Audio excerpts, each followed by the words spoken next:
Om Saranabhava. Hello, hi. A happy morning to all my brothers and sisters of second year CSC students. Today we are at the day 4 class in operating system. In previous class, I have discussed some of our topics like swapping, segmentations, and then your paging arrangements. So I just want to give an overview about it. Then I will start my new topic. In previous class, we have seen and base and limit registers. So for each and every process, so you have a multiple process in your operating system. For each and every process, you have a base and then the limit register.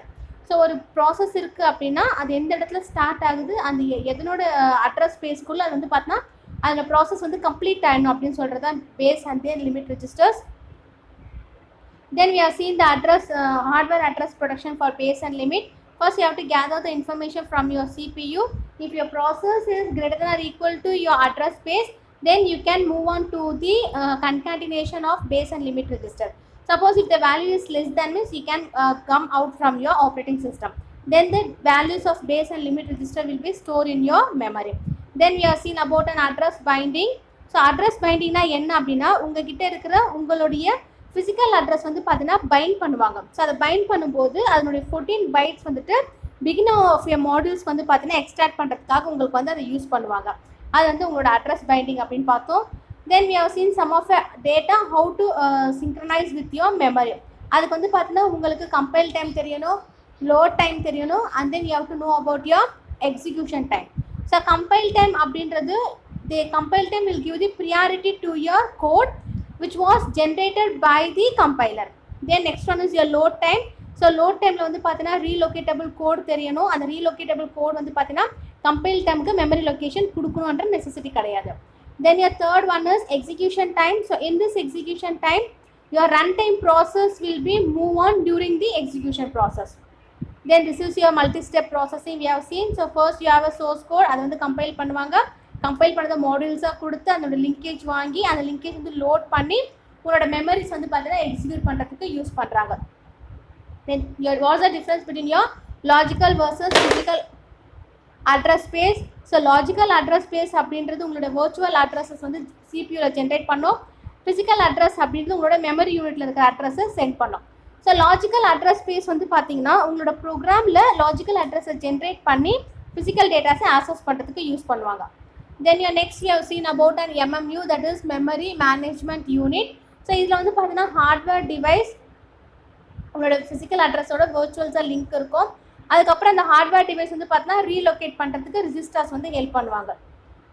This is your process of dynamic relocation. So இந்த dynamic relocation சிபியூலேருந்து logical address என்னவோ அதை வாங்கி அதோட relocate வந்து MMUவில் நடந்து அதை வந்து மெமரியில் ட்ரான்ஸ்ஃபர் பண்ணுவாங்க.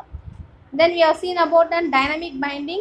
In dynamic loading, your routine will not be loaded. So routine load ஆகிறதுக்கு பதிலாக மெமரி ஸ்பேஸுடைய யூட்டிலைசேஷன் இருக்கும். ஸோ அந்த யூட்டிலைசேஷனுக்கு ஏற்ற மாதிரி உங்களுடைய லோடட் ஃபார்மேட் வந்துட்டு ரீலொகேட் பண்ணிவிட்டு அதனோட சப்போர்ட் வந்து பார்த்திங்கன்னா அரேஞ்ச் பண்ணுவாங்க. ஸோ இதில் வந்து பார்த்திங்கன்னா எல்லாமே வந்து ஸ்டாட்டிக் லிங்கிங்கில் இருக்கும். ஸோ ஸ்டாட்டிக் லிங்கிங் அப்படின்னா சிஸ்டம் லைப்ரரியிலேருந்து உங்களுடைய லோடட் பார்ட்ஸை வாங்குறது. டைனமிக் லிங்கிங் அப்படின்னா நீங்கள் போஸ்ட்பான் பண்ணுற உங்களோட எக்ஸிக்யூஷன் டைமில் இருக்க டேட்டா பேஸை கனெக்ட் பண்ணுறது. Then you are seen about swapping. So ஸ்வாப்பிங்கில் ரெண்டு டாபிக் ரொம்ப இம்பார்ட்டன்ட். ஒன்று ரோல் இன், இன்னொன்று ரோல் அவுட். உங்களோட ப்ராசஸ் வந்து ஃபுல்லாகிடுச்சு அப்படின்னா நீங்கள் ரோல் அவுட் பண்ணணும். அந்த இடத்துல ப்ராசஸ் வந்து எம்டியாக இருந்துச்சு அப்படின்னா you have to give the roll in. So already நம்ம சொல்லுவோம் இல்லையா, ஸ்டாக்கில் வந்து டிஃபன் பாக்ஸ் கேரியர். ஸோ ஃபுல்லாக ஸ்டமக் இருந்துச்சு அப்படின்னா we have to pop it. எம்டியாக இருந்துச்சு அப்படின்னா we have to push the item. So அதே தான் ஸ்வாப்பிங்கோட ப்ராசஸும். Then this is your schematic view of swapping. So OS irukku, user space irukku, that is your main memory. So backing store irukum, adhu வந்து நீங்க process எப்படி swap in பண்ணி swap out பண்ணலாம். Then you have seen about an contiguous allocation. So contiguous allocation வந்து main memory இருக்கு, அதை 2 பார்ட்டிஷனாக divide பண்ணி ஒவ்வொரு பார்ட்டிஷனுமே வந்து பார்த்தீங்கன்னா டைனமிக்காக வந்து லோட் ஆகிறதுக்கு ஹெல்ப் பண்ணுவாங்க. ஸோ இது அதனுடைய ஹார்ட்வேர் சப்போர்ட். ஸோ அதுக்கப்புறம் பார்த்தீங்கன்னா மல்டிபிள் ப்ராசஸ் எடுத்துகிட்டு ஒவ்வொரு ஓஎஸ்லேயும் மல்டிபிள் ப்ராசஸ் இருக்குது. எந்த ப்ராசஸ் எக்ஸிக்யூட் ஆகுது, எந்த இடத்துல உங்களோட ஃப்ரீ பார்ட்டிஷன்ஸ் இருக்கும், அந்த ஃப்ரீ பார்ட்டிஷன்ஸ் தான் வந்து ஹோல் அப்படின்ற நேமில் வந்து டிக்ளேர் பண்ணுறாங்க. அந்த இடத்துல எங்களுக்கு ஃப்ரீ பார்ட்டிஷன்ஸ் இருக்கும். அங்கே வந்து பார்த்தீங்கன்னா நீங்கள் வந்து உங்களோட ப்ராசஸை வந்து you have to allocate. So allocate the process where the whole is available. Then உங்களோட dynamic store allocation problem, here you have to know about 3 things: first fit, best fit, and then worst fit. கண்டிப்பாக இந்த மூணுமே வந்து பார்த்தா எம்சிக்யூல கேட்கறதுக்கான chances இருக்கு. First fit அப்படின்னா that is your first hole, best fit அப்படின்னா that is your smallest hole, worst fit அப்படின்னா that is your largest hole. இந்த keyword வந்து ஞாபகம் வச்சுக்கோங்க, ரொம்ப ரொம்ப important. Definitely it will be accepted, I mean we can expect in MCQ question. Then next one is your fragmentation. You have internal fragmentation and then external fragmentation. External fragmentation total memory space வந்து பார்த்தீங்கன்னா satisfy பண்ண request. அதுவே internal fragmentation அப்படின்னா allocated memory வந்துட்டு requested memory விட larger-ஆ இருக்கும். Now we have to see the new topic that is about an paging. இப்போ நார்மலாகவே நம்ம புக்கில் பேஜ் அப்படின்னு நம்ம சொல்கிறோம். பேஜ்னா என்ன? ஸோ இப்போ உங்களுக்கு ஏதோ ஒரு கண்டென்ட் வேணும் அப்படின்னா அந்த கண்டென்ட்டுடைய ஒரு ரிட்டன் ஃபார்மேட், ஸோ அந்த ரிட்டன் ஃபார்மேட் தான் நம்ம வந்துட்டு பேஜிங் அப்படின்னு நம்ம சொல்லுவோம். அதை தான் நம்ம என்ன சொல்கிறோன்னா பேஜிங் அப்படின்னு நம்ம சொல்கிறோம். ஓகேங்களா? ஸோ இப்போ இதில் பேஜிங் அப்படின்றது அவங்க என்ன செய்கிறாங்க, உங்களோட physical address, again I'm repeating, உங்களோட ஃபிசிக்கல் அட்ரஸ் இருக்கும். அந்த ஃபிசிக்கல் அட்ரஸுடைய ஸ்பேஸ் வந்து பார்த்தீங்கன்னா நான் கான்சியஸாக இருக்கும். ஸோ அப்போ நான் கான்சியஸாக இருக்கும்போது நீங்கள் உங்களுடைய ஃபிசிக்கல் மெமரியில் அலோகேட் பண்ணுற இடத்துல வந்து அதோட வேல்யூஸ் நீங்கள் அசைன் பண்ணலாம். ஸோ இது வந்து உங்களோட ஃபிசிக்கல் மெமரி பார்த்தீங்கன்னா ஃபிக்ஸ்டு சைஸாக வந்துட்டு உங்களுக்கு டிவைட் பண்ணுறாங்க. அந்த ஃபிக்ஸ்டு சைஸை தான் வந்து பிளாக் அப்படின்னு சொல்லுவாங்க. Okay, or else it will be called as a frame. So block அப்படின்லாம் வந்துட்டு ஃப்ரேம் அப்படின்னு சொல்லிட்டு உங்களுடைய ஃபிக்ஸ்டு சைஸ் மெமரியை அலோகேட் பண்ணுறாங்க. இதில் you can divide your logical memory into a block. So that block is called as a paging, that is page. So இந்த பேஜில் வந்து பார்த்தீங்கன்னா நிறைய ஃப்ரீ ஃப்ரேம்ஸ் அவைலபிள் இருக்கும். அதில் n நம்பர் ஆஃப் பேஜஸ் எடுத்துப்பாங்க. ஸோ அந்த n நம்பர் ஆஃப் பேஜஸில் நீங்கள் வந்து பார்த்தீங்கன்னா பேஜ் டேபிள் யூஸ் பண்ணி உங்களோட லாஜிக்கல் அட்ரஸை ஃபிசிக்கல் அட்ரஸை நீங்கள் ஸ்ப்ளிட் பண்ணி யூஸ் பண்ணலாம். ஸோ இதுதான் அதனுடைய அட்ரஸ் ட்ரான்ஸ்லேஷன் ஸ்கீம். இதில் வந்து பார்த்தீங்கன்னா 2 ஆல்ஃபபெட் யூஸ் பண்ணுறாங்க. That is your page number P and then page offset value D. Page number அப்படின்னா நம்ம பேஜ் டேபிளை யூஸ் பண்ணுற நம்பர்ஸ். இப்போ நார்மல் நம்ம இண்டெக்ஸ் இருக்கும் இல்லையா புக்கில், ஸோ இண்டெக்ஸ் இருந்துச்சுன்னா என்ன பண்ணுறோம், இப்போ இந்த டாபிக் வந்து இந்த பேஜ் நம்பரில் இருக்குது அப்படின்னு சொல்லிட்டு நம்ம அசைன் பண்ணுறோம். ஸோ அந்த இண்டெக்ஸை பார்க்கும்போது கரெக்டாக அந்த பேஜ் நம்பரில் நம்ம டர்ன் பண்ணி அந்த இடத்துல இருக்க கண்டென்ட் நம்ம கேதர் பண்ணிக்கலாம். அதுதான் வந்து உங்களுடைய page number capital P. And next one is your offset value. அந்த ஆஃப்செட் வேல்யூவை D அப்படின்னு அசைன் பண்ணுறாங்க. அது என்ன பண்ணும் அப்படின்னா உங்களுடைய ஃபிசிக்கல் மெமரி அட்ரஸ் எங்கே இருக்கோ அந்த ஃபிசிக்கல் மெமரி அட்ரஸை யூஸ் பண்ணி உங்கள் மெமரி யூனிட்க்கு நீங்கள் டேட்டாவை ட்ரான்ஸ்மிட் பண்ணுறதுக்கு ஹெல்ப்ஃபுல்லாக இருக்கும். ஸோ அதை இங்கே டிவைட் பண்ணியிருக்காங்க. ஸோ உங்கள் லாஜிக்கல் அட்ரஸ் ஸ்பேஸ் வந்து 2m, அதோட பேஜ் சைஸ் வந்து பார்த்தீங்கன்னா 2n. அப்போ ஆஃப்செட் வேல்யூனா D, then your page number is P.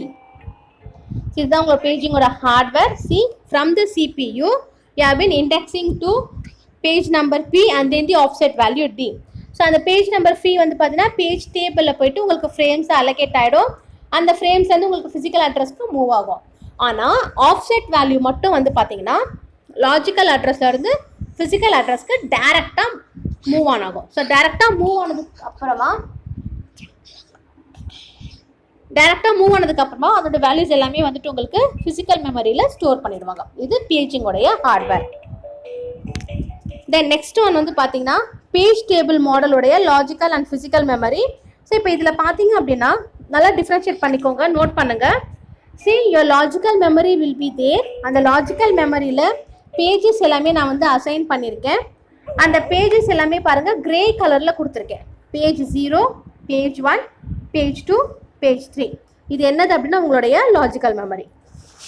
அதுக்கு பக்கத்தில் பேஜ் டேபிள், அதாவது என்னோட பேஜ் நம்பரை வந்து பார்த்தீங்கன்னா நான் இண்டெக்ஸிங் பண்ணுறேன் இல்லையா, புக்கில் இண்டெக்ஸிங் அப்படின்னு சொல்லிட்டு ஒரு ரியல் டைம் எக்ஸாம்பிள் கொடுத்தாலே அதே மாதிரி தான். பேஜ் டேபிள் இருக்குது. அந்த பேஜ் டேபிளில் பாருங்கள் 1, 4, 3, 7 அப்படின்னு இருக்கு. which means it will be shaded in your light blue color. So light blue கலரில் ஷேடாக இருக்குது. ஸோ இப்போது இதை உங்களோட ஃபிசிக்கல் மெமரியில் நான் ஸ்டோர் பண்ண போகிறேன். எப்படி அப்படின்னா see அந்த நம்பர் 1, 4, 3, 7 இருக்கு இல்லையா, ஸோ அந்த 1, 4, 3, 7ல் அதுக்கு பக்கத்தில் பாருங்கள் they have given some number 0, 1, 2, 3. இப்போது பேஜ் அந்த 0, 1, 2, 3 அப்படின்றது இந்த லாஜிக்கல் மெமரிக்குள்ளே இருக்கிற பேஜஸ். இப்போ அந்த பேஜ் 0ல் வந்து பார்த்தீங்க அப்படின்னா உங்களுக்கு வந்து அது பக்கத்தில் இருக்க ப்ளூ கலர் பாருங்கள் 1 அப்படின்றக்கா. ஸோ அந்த 1 அப்படின்றதுல பேஜ் 1, 0 வந்து பார்த்தீங்கன்னா ஸ்டோர் ஆகும். தென் 4 அப்படின்ற பேஜ் டேபிள்ல அந்த 4ல வந்து பாத்தீங்கன்னா பேஜ் 1 வந்து ஸ்டோர் ஆகும். 3 அப்படின்ற பேஜ் டேபிள்ல பேஜ் 2 அப்படின்றது ஸ்டோர் ஆகும். அப்புறம் 7 அப்படின்ற லொகேஷன்ல பேஜ் 3 வந்து ஸ்டோர் ஆகும். அதுதான் எங்க பிசிக்கல் மெமரியில இண்டிகேட் பண்ணிருக்காங்க. ரிமைனிங் எல்லாம் ப்ளூ கலர்லயும் அவங்க ஸ்டோர் பண்ற வேல்யூ கிரே கலர்ல போட்டிருக்காங்க பாருங்க. Again I'm repeating. இந்த பேஜ் டேபிள்குள்ள அந்த ப்ளூ கலர்ஸ்ல இருக்கு இல்லைங்களா, அந்த ப்ளூ கலர்ஸ்ல இருக்கிறது எல்லாமே வந்து இண்டெக்ஸிங். அந்த லொகேஷன்ல போயிட்டு அந்த பேஜோட வேல்யூஸ் வந்து ஸ்டோர் ஆகும். ஸோ ஃபர்ஸ்ட் லொகேஷன்ல பேஜ் 0, ஃபோர்த் லொகேஷன்ல பேஜ் 1. அந்த 0, 1, 2, 3 அப்படின்றது அந்த ப்ளூ கலர் பாக்ஸுக்கு வெளியில சைட்ல இருக்கு பாருங்க, அந்த வேல்யூ தான் வந்து ஸ்டோர் ஆகுது. ஸோ லொகேஷன் 3ல பேஜ் 2, லொகேஷன் 7ல பேஜ் 3 அப்படின்ற வேல்யூ உங்களுடைய பிசிக்கல் மெமரியில போயிட்டு ஸ்டோர் ஆகும்.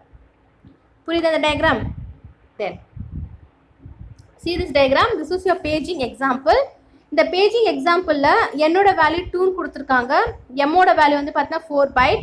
அதாவது 32 பைட் மெமரியை 4 பைட் பேஜில் நீங்கள் அடக்கணும். அது எப்படின்னா, see your logical memory. Logical மெமரியில் பார்த்தீங்கன்னா 0, 1, 2, 3 இருக்குது. 4, 5, 6, 7, 8, 9, 10 அப்படி it has been indicating up to 15. அப்போ 0th லொக்கேஷனில் A, ஃபர்ஸ்ட் லொக்கேஷனில் B. ஸோ அதனுடைய வேல்யூஸும் நான் சைடில் வந்து பார்த்தீங்கன்னா டிக்ளேர் பண்ணிட்டேன். ஸோ லாஜிக்கல் மெமரி இருக்குது. அந்த லாஜிக்கல் மெமரியில் பேஜஸும் கொடுத்துருக்கேன், அது பக்கத்தில் வேல்யூஸும் கொடுத்துருக்கேன். தென் இந்த middle you will have one page table. So அந்த பேஜ் டேபிளில் பாருங்கள், உள்ள பாக்ஸ்க்குள்ளே என்ன வேல்யூ இருக்குது? 5, 6, 1, 2. அதுக்கு வெளியில் என்ன வேல்யூ இருக்குது? 0, 1, 2, 3. ஓகேவா? ஸோ இப்போது இது அப்படியே ஞாபகம் வச்சுக்கோங்க. இந்த இடத்துல ஃபிசிக்கல் மெமரி பாருங்கள். ஃபிசிக்கல் மெமரி வந்து பார்த்தீங்கன்னா இங்கே கீழே என்ன ஹிண்ட் கொடுத்துருக்காங்க? m is equal to 4. அதாவது 32 பைட் மெமரி 4 பைட் பேஜஸில் உங்களுக்கு வந்து நீங்கள் அடக்கணும். அப்போ என்ன ஆகும் அப்படின்னா, ஒவ்வொரு பேஜ்குள்ளேயுமே 4 பைட் வேல்யூஸ் எடுத்துக்குது. ஸோ அந்த 4 பைட் வேல்யூஸை தான் 0லேருந்து 31 வரைக்கும், 28 வரைக்கும் உங்களுக்கு அசைன் பண்ணியிருக்காங்க.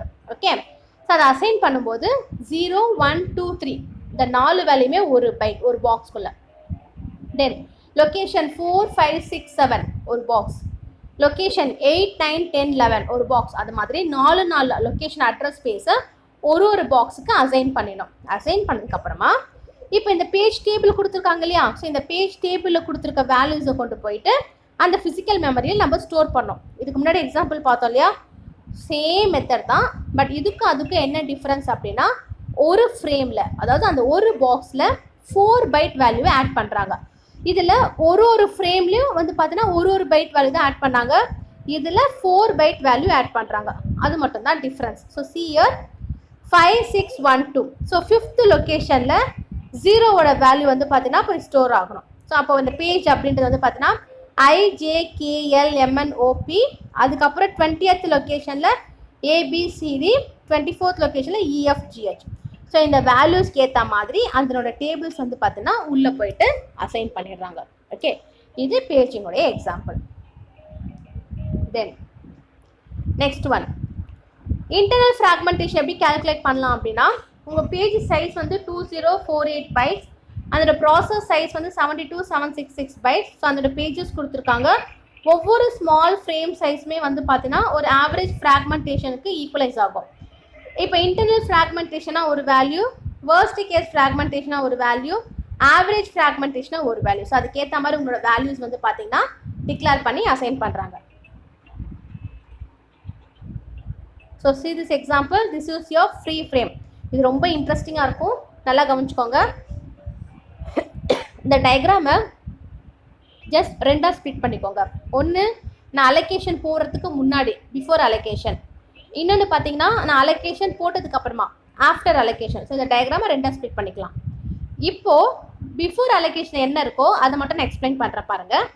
இதில் ஒரு பாக்ஸ் மாதிரி கொடுத்துருக்காங்க, அதாவது நியூ ப்ராசஸ் அப்படின்னு கொடுத்துருக்காங்க. இந்த நியூ ப்ராசஸ்க்குள்ளே பேஜ் 0, 1, 2, 3 இது 3 அசைன் பண்ணியிருக்காங்க. மேலே ஃப்ரீ ஃப்ரேம் லிஸ்ட். ஸோ அந்த ஃப்ரீ ஃப்ரேம் லிஸ்ட்டில் 14, 13, 18, 20, 15 இந்த நம்பர்ஸ் எல்லாம் அசைன் பண்ணியிருக்காங்க. இப்போது நான் அலோகேஷன் பண்ணுறதுக்கு முன்னாடி அந்த ஃப்ரீ ஃப்ரேம் எதெல்லாம் இருக்குன்னு சொன்னேன்? 13, 14, 15, 18, 20 சொன்னேன் இல்லையா, அதெல்லாம் அந்த ஃப்ரேமில் பாருங்கள் கிரே கலரில் உங்களுக்கு ஷேட் பண்ணியிருக்காங்க. ஸோ கிரே கலரில் ஷேட் பண்ணியிருக்கிறது எல்லாமே உங்களுடைய ஃப்ரீ ஃப்ரேம்ஸ், ப்ளூ கலரில் ஷேட் பண்ணியிருக்கிறது எல்லாமே உங்களுடைய ஃபில்டு ஃப்ரேம்ஸ். ஓகே, இது பிஃபோர் அலோகேஷன். புரிஞ்சிச்சா? Next after allocation. So after அலோகேஷனில் பாருங்கள், உங்களோட ஃப்ரீ ஃப்ரேம் வந்து பார்த்தீங்கன்னா 15 மட்டும்தான் ஃப்ரீ ஃப்ரேம் லிஸ்ட். மற்றது எல்லாமே உங்களுக்கு ஃபில் ஆகிட்டுருக்கு. எப்படி ஃபில் ஆச்சு அப்படின்னு பார்த்தீங்கன்னா, ஸோ கீழே அந்த நியூ ப்ராசஸோடைய பேஜ் டேபிள் கொடுத்துருக்காங்க பாருங்கள். நியூ ப்ராசஸோடைய பேஜ் டேபிள், அதாவது பேஜ் 0 14th லொக்கேஷனில் பேஜ் 0 வந்து அலைன் ஆகணும். ஸோ அந்த பாக்ஸ் உள்ளே இருக்கிறது அதனுடைய இண்டெக்ஸிங் வேல்யூ. ஸோ 14th லொக்கேஷனில் பேஜ் 0, 13th லொக்கேஷனில் பேஜ் 1, 18th லொக்கேஷனில் பேஜ் 2, தென் 20th லொக்கேஷனில் பேஜ் 3. அப்போது இதில் எந்த ஃப்ரேம் மட்டும்தான் உங்களுக்கு ஃப்ரீயாக இருக்குது? 15 மட்டும்தான் ஃப்ரீயாக இருக்கா. ஸோ இந்த 14, 13, 18, 20 எங்கேருந்து எடுத்திருக்காங்க? பிஃபோர் அலோகேஷனில் பாருங்கள், மேலே ஃப்ரீ ஃப்ரேம் லிஸ்ட் இருக்கா. ஸோ அதனோட லிஸ்ட்டு வேல்யூவில் தான் கொண்டு வந்து இந்த new process page 0, page 1, page 2, page 3 அந்த பாக்ஸ்குள்ளே இருக்கிற ஓவல் மாதிரி சிலிண்டர் ஷேப் பாக்ஸ், அந்த சிலிண்டருக்குள்ளே இருக்கிற வேல்யூஸ் எல்லாமே எந்த ஃப்ரேம் ஃப்ரீயாக இருக்கோ அதுக்கு எல்லாமே அசைன் பண்ணிட்டாங்க. ஸோ அதுக்குள்ளே நான் 4 ப்ராசஸ் தான் எடுத்திருக்கேன். அதில் 4 ப்ராசஸ் மட்டும் அந்த ஃப்ரீ ஃப்ரேமுக்கு போட்டாச்சு. ஸோ ரிமைனிங் அந்த ஒரே ஒரு ஃப்ரீ ஃப்ரேம் வந்து என்ன இருக்கா? 15 வந்து பார்த்தீங்கன்னா உங்களுக்கு ஃப்ரீயாக இருக்கா. உங்களுக்கு ஃப்யூச்சரில் வேணும் அப்படின்னா நீங்கள் அந்த 15th ஃப்ரேமையும் நீங்கள் அக்சஸ் பண்ணிக்கலாம். இதுதான் உங்களுடைய ஃப்ரீ ஃப்ரேம்ஸை ஃபில் பண்ணுறதுக்கான ப்ரொசீஜர். புரியுதா? பேஜிங்னா என்னன்னு சொல்லிட்டு, பேஜிங் அப்படின்னாலே பேஜ் நம்பர் P தெரியணும், ஒரு ஆஃப்செட் வேல்யூ தெரியணும். எப்பவுமே ஒரு ஃபிசிக்கல் அட்ரஸில் இருக்கிற ஆஃப்செட் வேல்யூவும் சரி, லாஜிக்கல் அட்ரஸில் இருக்க ஆஃப்செட் வேல்யூ சரி, டேரெக்டாக உங்களுக்கு லிங்க் ஆகிடும். ஆனால் பேஜ் நம்பர் மட்டும் பார்த்தீங்கன்னா ஃப்ரீ ஃப்ரேம் அப்படின்னு ஒரு காலம் இருக்கும், பேஜ் டேபிள் சொல்லிட்டு இருக்கோம். அந்த பேஜ் டேபிள்குள்ளே போயிட்டு வேல்யூஸை அசைன் பண்ணிட்டு தான் உங்களோட லாஜிக்கல் அட்ரஸ்க்கோ இல்லை ஃபிசிக்கல் அட்ரஸ்க்கோ வந்துட்டு அது மூவ் ஆன் ஆகும். ஓகேவா?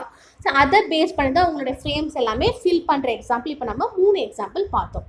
Are you clear, brothers and sisters? Okay. Next, how I am going to implement my page table. நான் என்னோட பேஜ் டேபிளை வந்து இம்ப்ளிமெண்ட் பண்ணோம். எப்படி இம்ப்ளிமெண்ட் பண்ணலாம் அப்படின்னா, எப்பவுமே பேஜ் டேபிள் வந்து பார்த்தீங்கன்னா மெயின் மெமரியில் தான் இருக்கணும். அப்போ அது மெயின் மெமரியில் இருக்கும்போது உங்கள் பேஜ் டேபிள் வந்து page table base register PTBR point பண்ணும். Then page table length register PTLR indicate பண்ணும். ஸோ பாயிண்ட் அவுட் பண்ணுறதுன்றது வேறு, இண்டிகேட் பண்ணுறது அப்படின்றது வேறு. ஓகே, ஸோ இப்போ இதில் உங்களோட அசோசியேட்டிவ் மெமரியும் translation look aside buffer TLB அப்படின்ற வேர்ட் ரொம்ப ரொம்ப ரொம்ப important. Translation look aside buffer, அதாவது உங்களுடைய டெம்பரவரி ஸ்டோரேஜ் எப்போ உங்களோட ஹார்ட்வேர்ஸ் தேவைப்படுதோ அப்போ அதை வந்து ஆக்சஸ் பண்ணுறதுக்கு யூஸ் பண்ணிப்பாங்க. ஓகே, தென் நெக்ஸ்ட் வந்து பார்த்தீங்கன்னா அட்ரஸ் ஸ்பேஸ் ஐடென்டிஃபையர் இருக்கும். அதுலேருந்து உங்களுடைய TLB வந்து மிஸ் ஆகிடுச்சு, கேட்ச் ஆகிடுச்சு, அப்படி 2 ப்ராசஸ் இருக்குது. அதுக்கேற்ற மாதிரி உங்கள் பேஜ் டேபிள் இம்ப்ளிமெண்ட் ஆகும். ஸோ see this, இதுதான் அதோடைய டயக்ராம். ஒரு CPUலேருந்து பேஜ் நம்பர் P எடுத்திருக்கேன், தென் ஆஃப்செட் வேல்யூ D அசைன் பண்ணியிருக்கேன். அந்த பேஜ் நம்பர் Pயில் இருக்கிற வேல்யூஸ், ஸோ பேஜ் நம்பராக இருக்கட்டும், ஃப்ரேம் நம்பராக இருக்கட்டும், அது எல்லாமே எங்கே போய் ஸ்டோர் ஆகும் அப்படின்னா TLBயில் போய் ஸ்டோர் ஆகும். That is translation look aside buffer, அதில் போய்ட்டு ஸ்டோர் ஆகும். ஸோ ஸ்டோர் ஆனதுக்கப்புறமா அதில் இருக்க வேல்யூஸை ஹிட் பண்ணுவாங்க. அதை எங்கே போய் ஹிட் பண்ணுறாங்க அப்படின்னா ஃப்ரேம்ஸில். ஓகே, எப்பவுமே ஆஃப்செட் வேல்யூவும் டேரெக்டாக தான் லிங்க் பண்ணும், அதுக்கு நடுவில் எந்த ஒரு இன்டர்மீடியேட்டும் வராது. ஸோ இங்கே அதே மாதிரி தான் பண்ணியிருக்காங்க.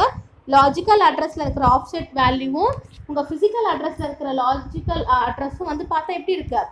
டேரெக்டாக வந்து லிங்க் ஆகிருக்கு. ஓகே, ஆனால் அந்த பேஜ் நம்பர்ஸ் மட்டும் வந்து பார்த்தீங்கன்னா உங்களுக்கு அசைன் பண்ணி அந்த வேல்யூஸை வந்து பார்த்தீங்கன்னா லிங்க் பண்ணியிருக்காங்க. நெக்ஸ்ட், ஸோ லிங்க் பண்ணிவிட்டு TLB மிஸ் அப்படின்னு கீழே ஒன்று கொடுத்துருக்காங்க பாருங்கள். அதாவது உங்களோட பேஜ் நம்பரு எந்த இடத்துல அந்த லுக் அசைட் பஃபர் வந்து மிஸ் பண்ணியிருக்கோம் அது எல்லாமே ஃப்ரீ ஃப்ரேம் லிஸ்ட் அப்படின்னு சொல்லிட்டு புதுசாக ஒரு வேல்யூ அசைன் பண்ணி இந்த பேஜ் டேபிளில் அதை அசைன் பண்ணிடுவாங்க. ஸோ அந்த பேஜ் டேபிளில் அந்த இடத்துல வந்து உங்களுக்கு எந்த இடம் வந்து ஃப்ரீயாக இருக்கோ அதனோட லொக்கேஷன் அங்கே போட்டுட்டாங்க அப்படின்னா உங்கள் ஃப்ரேம் செட் வேல்யூ ஆஃப்செட் வேல்யூவும் ஸ்டோர் பண்ணிவிட்டு ஃபிசிக்கல் மெமரிக்கு அதை ட்ரான்ஸ்மிட் பண்ணிடுவாங்க. இதுதான் உங்கள் பேஜிங்குடைய hardware with TLB.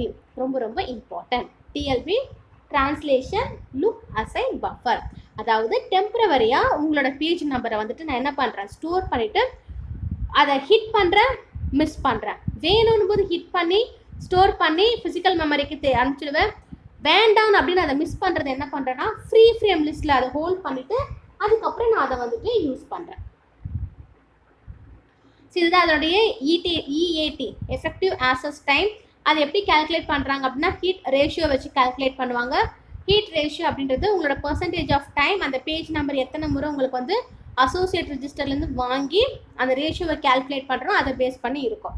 So EAT equal to 1 + epsilon into alpha plus 2 + epsilon into 1 - alpha. So அப்போ அது எல்லாமே எவாலுவேட் பண்ணிங்கன்னா 2 + எப்சிலான் மைனஸ் ஏ. ஸோ இந்த வேல்யூ மட்டும் உங்களுக்கு தெரிஞ்ச போதும். இஏடி வேல்யூ ஃபார் பேஜிங் அது மட்டும் எம்சிக்யூவில் கேட்பாங்க. எப்படி டிரைவ் பண்ணும் அப்படின்றதுக்கான ப்ரொசீஜர் வந்து நம்மளுக்கு தேவையில்லை.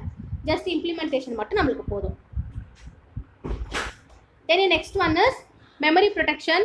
ஸோ இந்த மெமரி ப்ரொடெக்ஷன் வந்து பார்த்தீங்கன்னா வேலிட் அண்ட் தென் இன்வேலிட் அப்படின்னு 2 ப்ராசஸ் இருக்குது. ஸோ வேலிட் அப்படின்னா உங்களோட ப்ராசஸ் வந்துட்டு எப்படி மெமரி ஹைரார்க்கியில் கொடுத்து அதோட ஹார்ட்வேர் எப்படி நம்ம சப்போர்ட் பண்ணுறோம் அப்படின்னு பார்ப்போம்.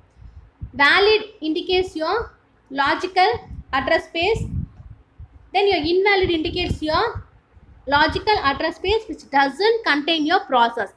ப்ராசஸ் வந்து பார்த்தீங்கன்னா இதுக்கு இருக்காது லாஜிக்கல் அட்ரஸ் ஸ்பேஸ்க்கு. ஃபிசிக்கல் அட்ரஸ் ஸ்பேஸ்க்கு வேலிட் அப்படின்போது அதனுடைய லாஜிக்கல் அட்ரஸ் இருக்கும். அதை இங்கே கொடுத்துருக்காங்க பாருங்கள், valid and then invalid. So valid அப்படின்னா கேபிட்டல் வியில் இண்டிகேட் பண்ணுவாங்க. இன்வேலிட் அப்படின்றது ஐயில் வந்து இண்டிகேட் பண்ணியிருப்பாங்க. இங்கேயும் ப்ராசஸ் கொடுத்துருக்காங்க. They have been given as page 0, 1, 2, 3 up to 5. So frame numbers இருக்குது, valid and then invalid bit இருக்குது. ஸோ ஃப்ரேம் நம்பர் வந்து பார்த்தீங்கன்னா 2, 3, 4, 7, 8, 9, 0, 0. ஸோ அப்போது 0th லொக்கேஷன்லேருந்து எதெல்லாம் உங்களுக்கு வேலிடாக இருக்குது, ஸோ எதெல்லாம் உங்களுக்கு இன்வேலிடாக இருக்கோ அந்தந்த லொக்கேஷனில் அது போயிட்டு உங்களுக்கு ஸ்டோர் ஆகிடும். Okay. Then your next topic is shared pages. So shared pages you have to know about your shared code and then your private code. Shared code அப்படின்னா என்னன்னா நம்ம எப்படி நம்ம த்ரெட் கான்செப்ட் படிச்சிருக்கோம், யூசர் த்ரெட், கர்னல் த்ரெட் அப்படின்னு சொல்லிட்டு. Thread அப்படின்னாலே continuous execution அப்படின்னு சொல்லுவாங்க. ஸோ அப்போ அதில் த்ரெட்டில் வந்து பார்த்தீங்கன்னா மல்டிபிள் த்ரெட்ஸ் இருக்குது. அந்த மல்டிபிள் த்ரெட்ஸில் சேம் ப்ராசஸ் யூஸ் பண்ணி அதை வந்து பார்த்தீங்கன்னா ஷேர் பண்ணுவாங்க. ப்ரைவேட் கோட் அண்ட் டேட்டா அப்படின்றது உங்களுடைய copy of the code. So நீங்கள் வந்து அந்த ஷேர் டேட்டாவில் என்ன கொடுத்துருக்கீங்களோ அதனுடைய ஒரு டூப்ளிகேட் காப்பி தான் வந்து உங்களுக்கு ப்ரைவேட் கோடில் ஸ்டோர் ஆகும். So see this example, ED1, ED2, ED3, அதுக்கப்புறம் டேட்டா 1 இருக்குது. அதே மாதிரி பேஜ் டேபிள் கொடுத்துருக்காங்க 3, 4, 6, 1. ஸோ தேர்டில் வந்து பார்த்தீங்கன்னா ED1 ஸ்டோர் ஆகும். 4th லொக்கேஷனில் ED2 ஸ்டோர் ஆகும். 6th லொக்கேஷனில் ED3. தென் your ஃபர்ஸ்ட் லொக்கேஷனில் டேட்டா 1. ஸோ அதே மாதிரி தான் நெக்ஸ்ட் ப்ராசஸ். அது process P1, next process P2, next process P3. So இதில் இருக்க எல்லா வேல்யூஸுமே அந்தந்த லொக்கேஷனில் அது போய் ஸ்டோர் ஆகுது. இதில் நம்ம என்ன சொன்னோம், ஷேர்டு பேஜஸ்னால் புதுசாக போடுறது. அதுவே ப்ரைவேட் கோட் அப்படின்னா காப்பி பண்ணுறது. அதை இங்கே இன்ஷியன் பண்ணியிருக்காங்க பாருங்கள். ஸோ இங்கேயும் பாருங்கள் ப்ராசஸ் P2 பாருங்கள், ஜஸ்ட் அப்படியே காப்பி ஆயிருக்கு. ஸோ உங்களோட 7th லொக்கேஷனில் டேட்டா 2 அப்படின்றது மட்டும்தான் புதுசு, மற்ற எல்லாமே வந்து பார்த்தீங்கன்னா அப்படியே காப்பீடு தான். அதே மாதிரி ப்ராசஸ் P3ல பாருங்கள், உங்களோட டேட்டா 3ன்றது மட்டும்தான் செகண்ட் லொக்கேஷனில், மற்றது எல்லாமே வந்து பார்த்தீங்கன்னா உங்களுடைய காப்பி தான். ஸோ அப்போ காப்பி அப்படின்போது that comes under your private code. So share டேட்டாவில் வந்துட்டு உங்களோட ப்ராசஸ் எல்லாமே வந்து நியூவாக அசைன் ஆகிருக்கும். Then this is your structure of the page table. So structure of page table வந்து பார்த்தீங்கன்னா 32 bit எடுத்துப்பாங்க. அந்த 32 bit லாஜிக்கல் அட்ரஸ் ஸ்பேஸ்க்கு ஏற்ற மாதிரி உங்களுடைய பேஜ் சைஸ் வந்து பார்த்தீங்கன்னா டிஃபர் ஆகும். இதுக்கு you have to know about the hierarchical paging, hashed page table and then inverted page table.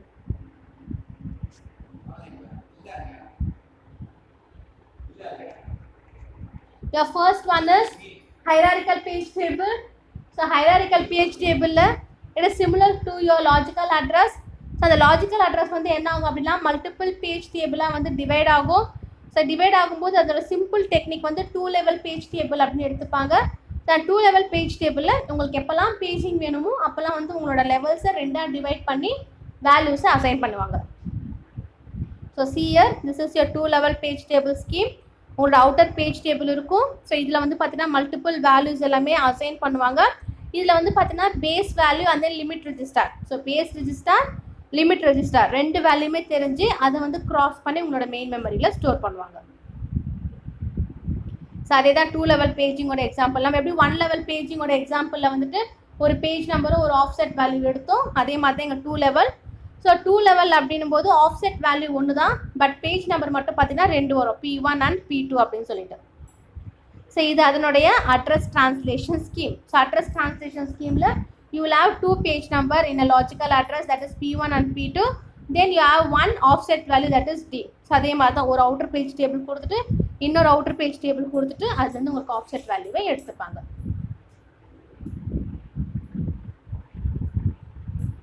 Then this is your 64-bit logical address space. So 64-bit logical address spaceல 2 level paging ஸ்கீமில் என்னெல்லாம் use பண்ணமோ அதே page size தான் இங்கே வரும். இதில் வந்து பார்த்தீங்கன்னா உங்களுக்கு 2^52 என்ட்ரிஸ் இருக்கும். ஸோ அதே 2 லெவல் ஸ்கீம் அப்படின்னு வரும்போது உங்களுக்கு வந்து பார்த்தீங்கன்னா 2^10, தட் இஸ் 4 byte என்ட்ரிஸ் இருக்குது. ஸோ அதனோட outer page, inner page and then page offset values declare பண்ணணும். ஸோ டிக்ளேர் பண்ணணும்னா ஸோ உங்களோட first page number outer page வந்து பார்த்தீங்கன்னா 42, இன்னர் பேஜ் வந்து பார்த்தீங்கன்னா 10, தென் your offset value is 12. Okay, then this is your 3 level paging scheme. So in 3 level paging scheme you have same outer page இருக்கணும், inner page இருக்கணும், then offset value. இதில் second outer page வந்து பார்த்தா include ஆகும். Second outer page, inner page and offset value. Second outer page 32, outer page 10, inner page 10, offset value 12. So மொத்தமாக நீங்கள் add பண்ணிங்கன்னா உங்களுக்கு 64 bit கிடைக்கும். That's all about your paging. Then your next topic is hashed page table. So hashed page table la உங்களோட காமனான address space வந்து பார்த்தீங்கன்னா greater than your 32 bit. So இப்போ இந்த பேஜ் டேபிளில் பார்த்தீங்கன்னா உங்களோட செயின் வந்து ஒரு எலமெண்ட்லேருந்து இன்னொரு எலமெண்ட்டுக்கு லொக்கேஷன் வந்து பார்த்தீங்கன்னா ஷேர் பண்ணுறதுக்கு யூஸ் பண்ணுவாங்க. ஸோ இதோட வர்ச்சுவல் பேஜ் நம்பர் தெரியணும், அந்த மேப்டு பேஜ் ஃப்ரேம் தெரியணும். ஸோ பாயிண்டர் வந்து பார்த்தீங்கன்னா நெக்ஸ்ட் எலமெண்ட்டுக்கு அசைன் ஆகிறதும் தெரிஞ்சிருக்கணும். So see this diagram. You have a hashed page table. Your hashing function will generate. For that generating the hash function, you have to define your logical address, that is your page number and then the offset value. So அந்த logical address இருக்கிற offset value physical address இருக்க offset value டைரக்டாக link ஆகும். So இங்கே hash function வந்து பார்த்தீங்கன்னா hash டேபிளில் போயிட்டு வேல்யூஸ் டெம்பரவரியாக ஸ்டோர் பண்ணுவாங்க. hash function இருக்க வேல்யூஸ் hash டேபிளில் டெம்பரவரியாக ஸ்டோர் பண்ணிட்டு so the data will be transformed in the form of queue method. And the queue method பாருங்க, it has been indicated into your gray code. So gray codeல இருக்கிறது எல்லாமே நான் என்ன சொல்லியிருந்தேன், உங்க வேல்யூஸை நீங்க அசைன் பண்றதுக்கான location. So in that proper location all your values will be assigned. So இப்போ அசைன் பண்றது queue, yes, அது பக்கத்துல ஒரு எம்டி ஸ்பேஸ் இருக்கும். அது எதுக்காக அப்படின்னா நெக்ஸ்ட் பாயிண்டை வந்து பாயிண்ட் அவுட் பண்றதுக்காக, that is P or and then it will be move on to your physical memory. So இந்த ஃபிசிக்கல் மெமரியில் வேல்யூஸ் எல்லாமே அதுக்கேற்ற மாதிரி உங்களுக்கு அசைன் ஆகும். ஸோ இதுதான் உங்களுடைய hashed page table. Then next one is your inverted page table. So inverted page டேபிளில் ஒவ்வொரு என்ட்ரி பேஜஸ்க்குமே வந்து பார்த்தீங்கன்னா அதனுடைய வேல்யூ அசைன்மெண்ட் வந்துட்டு ரொம்ப ரொம்ப இம்பார்ட்டன்ட். ஸோ அந்த வேல்யூ அசைன்மெண்ட்க்கு ஏற்ற மாதிரி உங்களுடைய வேல்யூஸ் வந்து பார்த்தீங்கன்னா டிக்ளேர் பண்ணி சேஞ்ச் பண்ணுவாங்க. நான் எப்படி ஆல்ரெடி சொல்லியிருக்கேன், TLB translation look aside buffer. So உங்களோட translation look aside buffer hit பண்ணுறாங்களா மிஸ் பண்ணுறாங்களா அப்படின்றத பொறுத்து தான் உங்களுடைய பேஜ் நம்பரோடைய அலைன்மெண்ட்டு சேஞ்ச் ஆகும். See this, ஒரு CPU இருக்குது, அந்த CPUலேருந்து பேஜ் நம்பருக்கான ஐடி நான் வாங்கணும் ஃப்ரம் த லாஜிக்கல் அட்ரஸ். அந்த ஐடி, அதுக்கப்புறம் பேஜ் நம்பர், அதுக்கப்புறம் ஆஃப்செட் வேல்யூ. ஸோ நான் எந்த இடத்துல ஐடி நம்பர் வாங்குறேனோ அது வந்து பேஜ் டேபிளில் கொடுத்து நான் சர்ச் பண்ணுறேன். ஸோ சர்ச் பண்ணிவிட்டு அதில் ஐ நம்பர் ஆஃப் எக்ஸிக்யூஷன்ஸ் எங்கே இருக்கோ அது நடந்து முடிஞ்சதுக்கப்புறமா it will be move on to your physical address. So எப்போதுமே எந்த ஒரு ப்ராசஸ் நடந்தாலும் உங்களோட ஆஃப்செட் வேல்யூவை மட்டும் அது டிஸ்டர்ப் பண்ணவே பண்ணாது. ஆஃப்செட் வேல்யூவை டிஸ்டர்ப் பண்ணாமல் எல்லாமே அந்த ப்ராசஸ் இல்லைனா வந்து ஆஷ், இல்லை வந்து பேஜ் டேபிள், இல்லைனா டிஎல்பி, இல்லைனா ஃப்ரேம்ஸ், இதை மாதிரியான டேர்ம்ஸில் வந்து பார்த்தீங்கன்னா உங்களுக்கு வேரி ஆகும். வேரி ஆகிட்டு அதனோட ப்ராசஸ் நடந்து உங்களுக்கு வந்து பார்த்தீங்கன்னா ஃபிசிக்கல் அட்ரஸ் கூட லிங்க் ஆகிடும். ஆனால் ஆஃப்செட் வேல்யூ மட்டும் லாஜிக்கல் அட்ரஸ்க்கும் ஃபிசிக்கல் அட்ரஸ்க்குமே பார்த்தீங்கன்னா டைரெக்டாக தான் லிங்க் ஆகும், நடுவில் எந்த ஒரு இன்டர்மீடியட்டையுமே வந்து யூஸ் பண்ணாது. இது எல்லா டயக்ராமுக்குமே பொருந்தும். That's all about your ASH page table. Then your next topic is about an segmentation. What is the meaning for segmentation? நார்மலாக நம்ம செக்மெண்ட்னா என்ன சொல்லுவோம்? Very good. So normal meaning for your segment is dividing. என்கிட்ட ஒரு பெரியசாக வந்து ஏதாச்சும் இருக்குது அப்படின்னா அதை என்ன பண்ணுறேன், டிவைட் பண்ணி மல்டிபிள் ப்ராசஸாக வந்து டிவைட் பண்ணி மல்டிபிள் யூஸருக்கு நான் கொடுக்கறது. ஸோ அதுதான் வந்து செக்மெண்டேஷன். ஸோ அதாவது இங்கே என்ன கொடுத்துருக்காங்கன்னா, a program is a collection of segment. இப்போ நான் ஒரு ஹைப்ரிட் இல்லை ஒரு இன்ஹெரிட்டன்ஸ் ப்ரோக்ராம் எழுதுங்க அப்படின்னு சொன்னால், அந்த இன்ஹெரிட்டன்ஸ் ப்ரோக்ராமில் single level, multi level, multiple, hybrid இந்த மாதிரி என்ன பண்ணலாம், 4 ஃபங்க்ஷன்ஸ்க்குமே நான் வந்து ப்ரோக்ராம் வந்து எல்லாமே சேர்த்து ஒரு இன்ஹெரிட்டன்ஸ் ப்ரோக்ராமாக எழுதலாம். ஸோ இப்போ அதை மொத்தமாக சேர்த்து நம்ம எழுதுகிற ஒரு இன்ஹெரிட்டன்ஸ் ப்ரோக்ராம் தான் செக்மெண்டேஷன். ஓகே, ஸோ மல்டிபிள் மாடியூல்ஸை கம்பைன் பண்ணி ஒரு ப்ரோக்ராமாக நம்ம ப்ரெசென்ட் பண்ணுறது. ஸோ இந்த செக்மெண்ட்டில் வந்து பார்த்திங்கன்னா main program, procedure, function, method, object, local variables, global variables, common block, stack, simple table, arrays இது எல்லாமே வந்து காமனாக யூஸ் பண்ணுற மெமரி யூனிட்ஸோடைய டேர்ம்ஸ். ஸோ இதுதான் உங்களுடைய user view of a program. இப்போ நாங்கள் என்னெல்லாம் சொன்ன சைடெட்டிங்ஸா அது எல்லாமே சேர்ந்தது தான் ஒரு லாஜிக்கல் அட்ரஸ். அந்த ஒரு லாஜிக்கல் அட்ரஸ் தான் செக்மெண்டேஷன். சரி, ஸோ 1 2 3 4 போட்டிருக்கேன்னா 1 subroutine, 2 stack, 3 main program, 4 square root, 5 simple table. So அதுதான் அந்தந்த இடத்துல போயிட்டு அது போய் ஸ்டோர் ஆகிறது. ஸோ செக்மெண்டேஷன் ஆர்கிடெக்சரில் பார்த்தீங்கன்னா you must have both your segment number and then the offset value. So segment table வந்து பார்த்தீங்கன்னா 2 டைமென்ஷனல் டேபிள், ஒன்று பேஸ் நம்பர், இன்னொன்று லிமிட் ரெஜிஸ்டர். இதுலேயும் அதே தான் எஸ்டிபிஆர், எஸ்டிஎல்ஆர் 2 இருக்குது. எஸ்டிபிஆர்னா செக்மெண்ட் டேபிள் பேஸ் ரெஜிஸ்டர். இது உங்கள் லொக்கேஷனை வந்து பார்த்தீங்கன்னா பாயிண்ட் அவுட் பண்ணுறதுக்கு யூஸ் பண்ணுவாங்க. எஸ்டிஎல்ஆர் வந்து பார்த்தீங்கன்னா செக்மெண்ட் டேபிள் லென்த் ரெஜிஸ்டர். இது வந்து உங்களுடைய நம்பர் ஆஃப் செக்மெண்ட்ஸை டிவைட் பண்ணுறதுக்கு யூஸ் பண்ணுவாங்க. ஸோ இதோட ப்ரொடெக்ஷன் வந்து பார்த்தீங்கன்னா வேலிடேஷன் பிட்டாக இருந்துச்சுன்னா 0, அது வந்து இல்லீகல் செக்மெண்ட். ஸோ நீங்கள் ரீட் ரைட் எக்ஸிக்யூட் பண்ணுறதுக்கு அந்த ப்ராசஸை நீங்கள் யூஸ் பண்ணிக்கலாம். ஸோ இதுதான் உங்கள் செக்மெண்டேஷனோட ஹார்ட்வேர். ஃபஸ்ட்டு சிபியூ இருக்குது, அதை எஸ் அண்ட் டி டிவைட் பண்ணோம். டின்றது ஆஃப்செட் வேல்யூ, அது லெஸ் தானாக இருந்துச்சு. எஸ் அப்படின்னா நீங்கள் கன்காட்டினேட் பேஸ் ரெஜிஸ்டரோட கன்காட்டினேட் பண்ணி ஃபிசிக்கல் மெமரியில் ஸ்டோர் பண்ணலாம். நோ அப்படின்னா அட்ரஸிங் எரர் வந்துடும். உங்களோட செக்மெண்டேஷன் எஸ்ஸோட வேல்யூ வந்து பார்த்தீங்கன்னா லிமிட் வேல்யூ, பேஸ் வேல்யூ ரெண்டுத்தையும் ஆட் பண்ணிவிட்டு உங்களுக்கு ஃபிசிக்கல் மெமரியில் ஸ்டோர் ஆகும். ஸோ இதுதான் அதனுடைய எக்ஸாம்பிள் ஆஃப் செக்மெண்டேஷன். ஸோ நம்ம என்னெல்லாம் பார்த்தோம், செக்மெண்ட் 0னா சப்ரூட்டீன். ஸோ 1 2 3 4 சொன்னோம் இல்லையா, அதை தான் உள்ளே கொடுத்துருக்காங்க. ஸோ இங்கே வந்து செக்மெண்ட் டேபிள் இருக்குது. இந்த டேபிளில் limit and then base registers ரெண்டுமே இருக்குது. இந்த ஃபிசிக்கல் மெமரியில் அதே மாதிரி பாருங்கள், பேஸ் ரெஜிஸ்டர்ஸ், லிமிட்டட் ரெஜிஸ்டர்ஸ் இருக்குது. இப்போ லிமிட் ரெஜிஸ்டர் வந்து 1000 அப்படின்னு கொடுத்துருக்கா. அந்த இடத்துல வந்து பார்த்தீங்கன்னா செக்மெண்ட் 0ன்றது இண்டிகேட் ஆகணும். அது பேஸ் வந்து பார்த்தீங்கன்னா 1400. ஸோ 1400லேருந்து 1000 வரைக்கும், அப்போது அதை தான் வந்து 2400 அப்படின்னு லிமிட் கொடுத்துருக்காங்க. அதே மாதிரி 6300லேருந்து அந்த லிமிட் 400 அப்படின்னா 6700, அதை வந்து செக்மெண்ட் 1ல். ஸோ அங்கே கீழே பாருங்கள் இண்டிகேட் பண்ணியிருக்காங்க.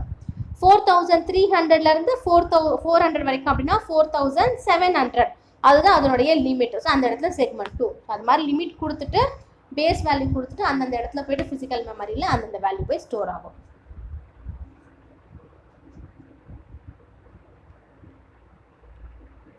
ஓகே, ஸோ உங்களோட நெக்ஸ்ட் டாபிக் பார்த்தீங்க அப்படின்னா இன்டெலோடைய எக்ஸாம்பிள்ஸ். ஸோ இந்த இன்டெல் எக்ஸாம்பிள் அப்படின்றது வந்துட்டு அதோட உங்களோட சாப்டர், அதாவது ஒரு யூனிட்டோடைய ஃபர்ஸ்ட் ஆஃப் வந்து கம்ப்ளீட் ஆகிடும். கண்டினியூஸாக நிறையவே சொல்லிட்டு இருந்தோம் அப்படின்னா உங்களுக்கு கன்ஃபியூஸ் ஆகிடும்ன்றதால I am just stopping my topic here. Will continue this Intel Pentium example in the next class. இன்றைக்கி நம்ம என்னெல்லாம் பார்த்தோம் அப்படின்னா செக்மெண்டேஷனா என்னென்னு பார்த்தோம், பேஜிங்னா என்ன, பேஜ் டேபிள்னா என்ன, அதுக்கப்புறம் வந்து உங்களோட ஹார்ட்வேர் இம்ப்ளிமெண்டேஷன், ஒன்றுத்துக்கு ஹார்ட்வேர் இம்ப்ளிமெண்டேஷன், தென் டிஎல்பினா என்ன அப்படின்றதுக்கான நிறைய இம்பார்ட்டன்ட் டாபிக்ஸ் இன்றைக்கி கிளாஸில் நம்ம வந்து ஓவர் வியூ பண்ணோம். So listen brothers and sisters, ரொம்ப ரொம்ப இம்பார்ட்டன்ட் தான் இது. So have in mind, so start studying. Okay, கொடுக்குற நோட்ஸ் எல்லாம் ப்ராப்பராக எடுங்க. இப்போ வந்து இந்த சாப்டர் கம்ப்ளீட் பண்ணிட்டேன் அப்படின்னா இந்த சாப்டருக்கான இந்த நோட்ஸ் வந்து பார்த்தீங்கன்னா இந்த சாப்டர் கம்ப்ளீட் நெக்ஸ்ட் கிளாஸ் நான் உங்களுக்கு சேர்த்து போஸ்ட் பண்ணிவிடுவேன். நீங்கள் அதை வந்து அதை காப்பி பண்ணிட்டு அந்த நோட்ஸ் நீங்கள் படிக்கிறதுக்கோ இல்லை எம்சிக்யூ கொஸ்டின் அப்போ டெஸ்ட் அப்போவோ நீங்கள் ரிவைஸ் பண்ணுறதுக்கு யூஸ் பண்ணிக்கலாம். ஏன்னா இந்த பிபிடி ஃபுல்லாகவே வந்து உங்களுடைய prescribe text book foreign author Abraham Silberschatz அவரோட பிபிடி தான் நான் எடுத்திருக்கேன். எந்த ஒரு லோக்கல் ஆத்தர் புக்ஸோட பிபிடியும் கிடையாது. இதை நீங்கள் படிச்சிங்க அப்படின்னா இதை தாண்டி உங்களுக்கு கொஸ்டின்ஸ் வரதுக்கான சான்சஸ் இல்லை. ஸோ இந்த புக் கண்டென்ட் நீங்கள் படிச்சிங்கன்னா இன்னும் நல்லாவே இருக்கும். நான் புக்கையும் வந்துட்டு டவுன்லோட் பண்ண முடியுமான்னு பார்க்குறேன். என்கிட்ட அந்த புக்கோட காப்பி இருந்துச்சு அப்படின்னா அதையுமே நான் உங்களுக்கு போஸ்ட் பண்ணுறேன். நீங்கள் அதை படிக்கிறதுக்கு யூஸ் பண்ணிக்கலாம். Okay, thank you.